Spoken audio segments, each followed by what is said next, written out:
हम लोग प्राचीन भारत के आज तीसरे वीडियो की तरफ बढ़ रहे हैं। तो हम लोग यहाँ तक आप लोगों को बता चुके थे, पढ़ चुके थे। अब आज हम लोग पढ़ेंगे भारतीय प्रागैतिहासिक इतिहास। भारत में मानव के अस्तित्व और बसने का इतिहास प्रागैतिहासिक काल से ही रहा है।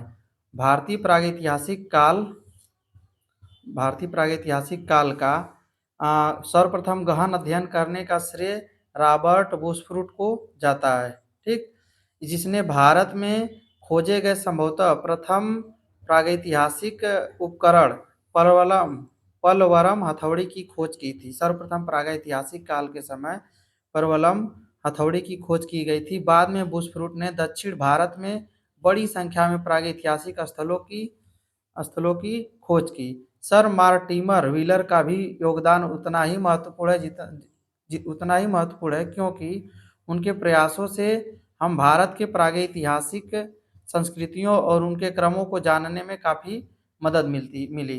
भूवैज्ञानिकों ने काल के आधार पर पत्थरों के उपकरणों के प्रकार व तकनीकी और जीवन के आधार पर भारतीय पाषाण काल को मुख्यतः 3 भागों में बांटा। ठीक है, भारतीय पाषाण काल, पहला जो काल था प्राचीन पाषाण युग। प्राचीन पाषाण युग का मतलब पूरा पाषाण काल जो 5 लाख से 10,000 ईसा पूर्व की बात करता है। मतलब 5 लाख ईसा पूर्व से पहले और 5 लाख ईसा पूर्व तथा 10,000 ईसा पूर्व के समय की बात करता है। उत्तर पाषाण युग को मध्य पाषाण काल 10,000 से 6,000 ईसा पूर्व की बात करेंगे इसमें। नव पाषाण काल को 6,000 से 1,000 ईसा पूर्व तक बात किया जाता है। विभिन्न उत्खनन स्थलों की तिथियों में काफ़ी असमानता होने के कारण एक सामान्य समय सीमा निर्दिष्ट की गई है। ये सामान्य सीमा निर्दिष्ट कर दी गई है कि नहीं, कि इतने इतने समय में ये चीज़ हुआ था।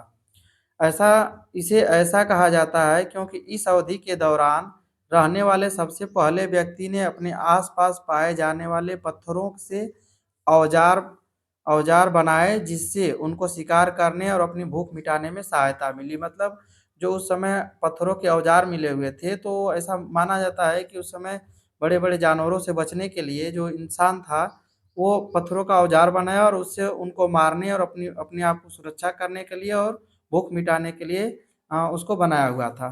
ठीक है, तो इस सिलसिले में अब हम लोग देखेंगे अगला कि पूरा पाषाण काल आप देखेंगे, यहाँ पे दिख रहा होगा आपको, दिख रहा है पूरा पाषाण काल। इसको कहा जाता है शिकारी और भोजन संग्राहक। मतलब उस समय का मनुष्य जो शिकार करता था और भोजन संग्राहक था, भोजन को संग्रह करता था, ग्रहण करके इकट्ठा जैसे कि कर सकता था।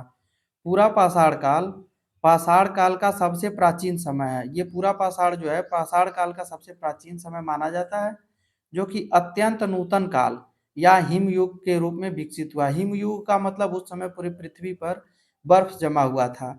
सिंधु और गंगा के तटीय मैदानों, दक्षिण तमिलनाडु, चलिए ऐसे कर लेंगे तो आपको दिखेगा,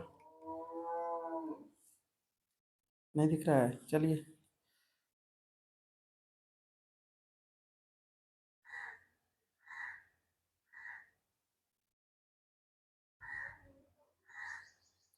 ओके।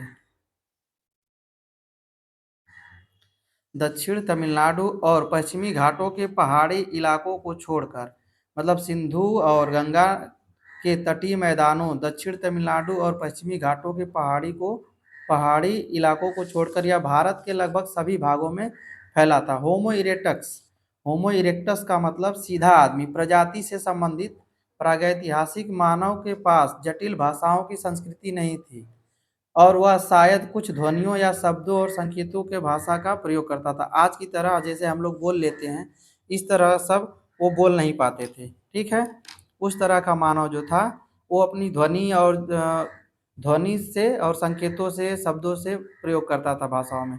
उस समय के जीवन पद्धति कैसी थी, जीवन पद्धति और मुख्य विशेषताएं देखेंगे हम लोग। जीवन पद्धति उसका, उस समय की जीवन पद्धति में कहा जाता है कि भारत के पूरा पाषाण पुरुष निग्रिटो जाति के थे। निग्रिटो जाति और खुली हवा, नदी, घाटियों की गुफाओं में रहते थे। निग्रिटो जाति के मनुष्य कैसे होते थे आपको दिखा रहे हैं हम, देखिए। निग्रिटो जाति के, निग्रिटो जो है आपका स्पेनिश भाषा है, दिख रहा है आपको, निग्रिटो जाति निग्रिटो जाति जो है स्पेनिश भाषा से उत्पन्न हुआ था। निग्रिटो शब्द, निग्रो का अर्थ होता है काला, काला रंग का, साथ ही इता इतो का अर्थ होता है पुल्लिंग, ठीक है, और इता का अर्थ होता है स्त्रीलिंग। तो उस समय के मनुष्य इस तरह के होते थे, मतलब निग्रिटो जाति के लोग। अभी ये आदिवासी बचे हुए हैं जिस तरह का आपको दिखा रहे हैं, ठीक। तो इसको निग्रिटो जाति बोला जाता था।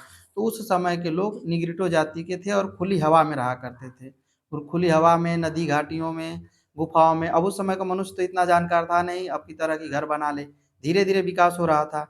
फिर है, वे पोषण, वे भोजन संग्रहण करने वाले लोग थे जो शिकार और जंगली फल व सब्जियों के सहारे जीवित रहते थे। उन्हें कृषि, भवन निर्माण, बर्तन बनाने या किसी धातु का ज्ञान नहीं था, ठीक है। तो थोड़ा सा आप लोग धर्म गुरुओं से बच के रहा करिए। देख लीजिए उस समय के लोग, उनको ना कृषि का ज्ञान था, ना भवन निर्माण का ज्ञान था, ना बर्तन बनाने का ज्ञान था, और किसी भी धातु का ज्ञान नहीं था, ठीक। लोहा, तांबा भी किसी भी धातु का ज्ञान नहीं था, ठीक है। फिर प्रारंभिक पूरा पाषाण काल में कला के साक्ष्य चित्रकारी के रूप में दिखते हैं। उस समय का मनुष्य हल्का फुल्का जो है चित्रकारी के रूप में दिखाता है। इस दौरान मानव बिना काटे छाटे और घिसे पीटे पत्थरों के औजारों का प्रयोग करते थे, जिनमें हथौड़ा, छुरा, कुल्हाड़ी, गड़ासा, तरछी और कुदाल प्रमुख थे। चूंकि पाषाण कालीन औजार क्वार्टजिट थे, क्वार्टज नामक पदार्थ होता है, ठीक है। क्वार्टज आपको दिखा देते हैं, क्वार्टज किस तरह का होता है। ये तिब्बत में मिला हुआ, तिब्बत से मिले एगो कार्टज के क्रिस्टल हैं। ये चीज आपको दिख रहा है,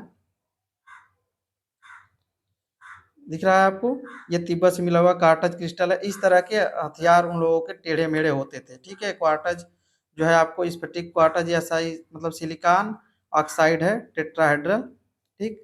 तो इस तरह का उस समय का औजार था, और ये भी उन लोगों का क्या चीज है, औजार है, पूरा पाषाण काल के औजार, ठीक है। तो जो मानव इस प्रकार के औजार को यूज करता था तो उसको क्वार्टजिट मानव कहा गया, ठीक। इसके बाद हम लोग यहाँ देखेंगे, पूरा पाषाण काल शब्द जो है ग्रीक शब्द पैलियो से लिया गया है, जिसका अर्थ होता है पुराना, लिथिक का अर्थ होता है पत्थर। इस शब्द का इस शब्द इसलिए शब्द पूरा पाषाण युग पत्थर की उम्र को दर्शाता है। प्लेस्टोसीन काल उस युग का भूगर्भीय काल है जब पृथ्वी की सतह बर्फ से आच्छादित थी, मतलब पूरा पृथ्वी जो थी बर्फ से ढकी हुई थी, और मौसम इतना ठंडा था कि मानव या पौधे का जीवन बच नहीं सकता। आज ही इसी समय देख लीजिए, जनवरी महीने में इतना ठंडा था, तो आप लोग जो जो भी फसल बोया जाता था उसका विकास तेजी से नहीं हो रहा था। जैसे ही धूप होना स्टार्ट हुआ, फसल अपना विकास पकड़ लिया। तो बताइए कि जब पूरी पृथ्वी पर बर्फ से ढका हुआ था तो उस समय जीवन पौधे कैसे उग सकते थे, ठीक। तो पौधे का जीवन बच नहीं सका। लेकिन उष्णकटिबंधीय क्षेत्र का मतलब जहाँ गर्मी वाला क्षेत्र एरिया था, में बर्फ जहाँ पिघलने के कारण मानव प्रजाति का अस्तित्व बच सका, ठीक है। फिर आपको मिलेगा मानव विकास की अवस्थाएं, आस्ट्रलोपिथेस, एंटेरेसिस, होमो हेबिलस, होमो इरेक्टस, होमो निएंडरथैलेसिस और होमो सेपियंस।